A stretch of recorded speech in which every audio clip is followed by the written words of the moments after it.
예, 안녕하십니까, 여러분. 하트하트, 사랑합니다, 여러분. 오늘은, 간밤에, 마이크론이 5% 가까이, 4.58%, 5% 가까이 폭락을 했습니다, 여러분. 조기 금리 인상 이야기가 나오면서 마이크론이 완전히 주저앉았는데요. 지금 미국의 제임스 블러드 세인트 루이스 연방준비은행 그 총재의 발언으로 하락을 했습니다. 하락을 했고, 이분께서 CNBC와의 인터뷰에서 자신은 2022년 말에 첫 금리 인상을 예상한다. 2022년 말이면 아직 1년 가까이 더 남았는데 그때 금리 인상한다. 이렇게 이야기를 하면서 어제 같은 경우에 마이크론을 비롯한 많은 기술주들이 폭락을 했습니다. 폭락을 했고, 이분이 이제 연준 내에서는 대표적인 비둘기파거든요. 그러니까 통화 완화를 선호하고 이런 비둘기파인데, 바로 통한 이분이 이제 블러드 총재가 단번에 매파로 이제 돌변한 셈이죠. 여기서 뭐 비둘기파, 매파 이건 무슨 말이냐면, 비둘기파는 통화 완화, 뭐 돈 풀고 막 이렇게 하고 던지고 이런 거 선호하고, 이제 매파 같은 경우에는 뭐 통화 긴축 이런 거를 이제 선호하는데, 이분께서 전통적인 비둘기파로 통하시는 분인데, 이분이 이제 통화 긴축을 선언을 하신 거죠. 내년 말에는. 지금 이 빅스 지수죠. 변동성 지수가 지금 전날보다 약 16% 이상 오르면서 5월 말 이후에 최고치로 상승을 했습니다. 그래서 이 빅스 지수, 어떻게 보면 공포 지수라고도 하는데요.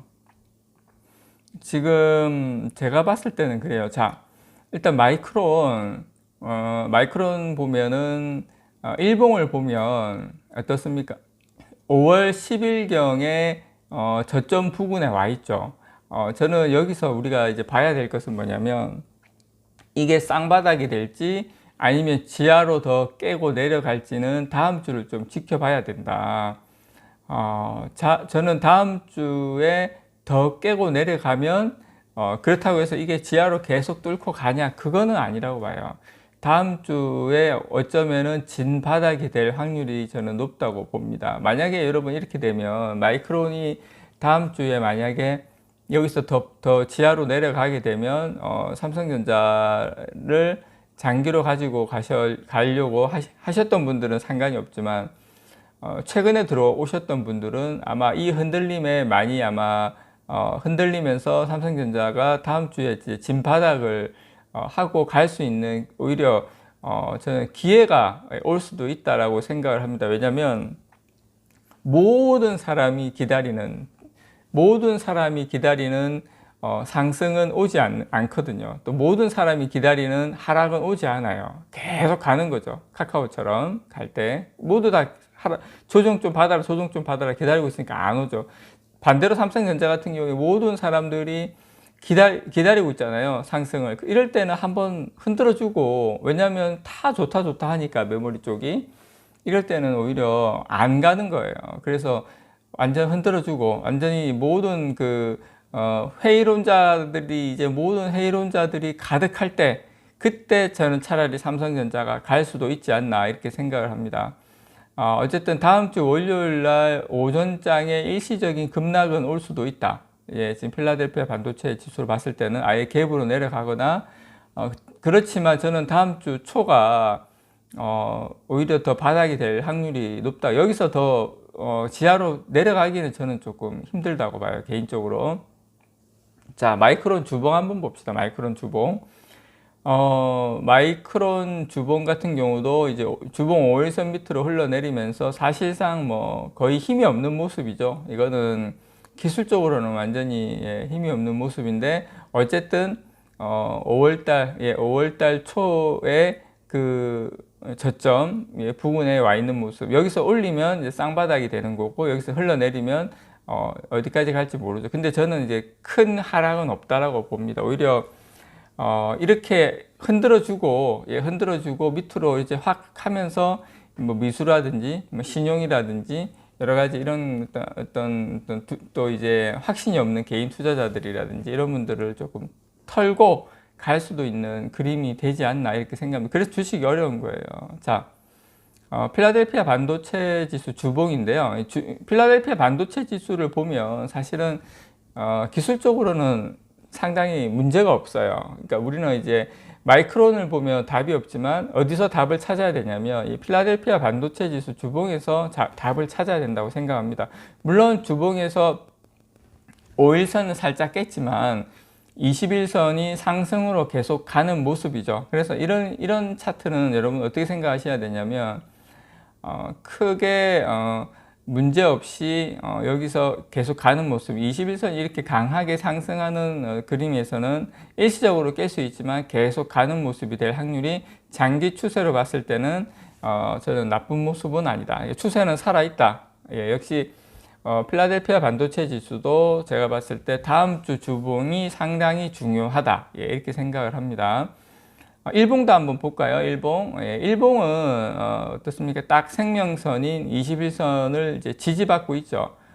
일단 여기가 바닥일 확률이 상당히 저는 높아 보입니다. 그래서 제가 요거를 여러분들에게 보여드릴게요. 예전에도 한번 보여드렸지만 지금 어쨌든 요게 지금 16일 날, 예, 지난 16일 날에는 FOMC 회의에서 위원들이 2023년에 첫 금리 인상에 나설 가능성을 시사를 했는데, 지금 인터뷰로 봤을 때는 2022년 말 조금 앞당기면서 금리 인상을 예고를 했죠. 역사적으로 여기 보면 2015년 12월부터 2018년까지 금리 인상을 계속 했어요. 역사적으로 봤을 때, 금리 인상기 때 어떻게 됐습니까? 예. 필라델피아 반도체 지수를 보면 금리 인상 한다 만다, 이거 초반에는 이렇게 지수가 이게 필라델피아 반도체 지수 이게 10년봉이거든요.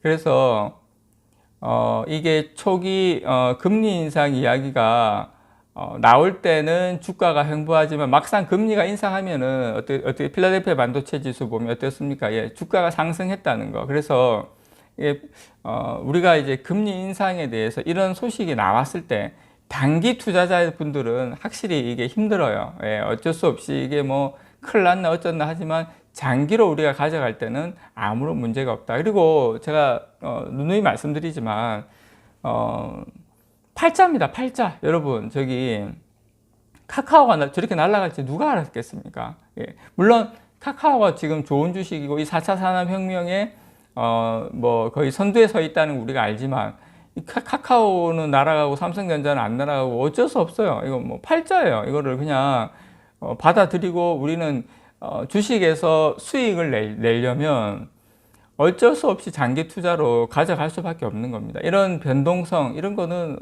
어마어마하게 계속 맞을 수밖에 없어요. 그렇지만 장기적으로 봤을 때 이게 성장 산업인지, 예, 수요단에서 계속 잘 받쳐주고 있는지 그런 것을 계속 확인하고 가는 겁니다, 여러분. 그래서 저는 이번에 요 폭락이, 제가 마이크론의 폭락이 5% 거의 가까이 되는 폭락이 저는 오히려 잘하면 우리가 이제 시장에 확신이 없는 이런 분들이 시장에서 떨어져 나가는 좋은 기회가 될 수도 있는 새로운 기회의 장이 올 수도 있다. 저는 개인적으로 그렇게 생각을 합니다. 왜냐하면은 변동성 지수, 빅스 지수도 16% 이상 오르고, 사실은 이런 공포 지수가 많이 급등하고 할 때, 바닥이 나오고 할 때, 그때가 바닥인 경우가 많거든요. 그래서 저는 어떻습니까? 너무 걱정하지 마시고 장기로 가져가시는 분들은, 예, 그리고 이번에 최근에 이제 주식 삼성전자를 사신 주린이 분들 같은 경우에는 제가 요 말씀을 꼭 드릴게요. 이게 주식입니다, 여러분. 이런 것을 겪고 이기고 하면서 이제 주식은, 근데 이렇게 폭락과 위기가 오고 난 다음에 폭등이 와요. 이걸 이겨내야 된다는 거예요. 예.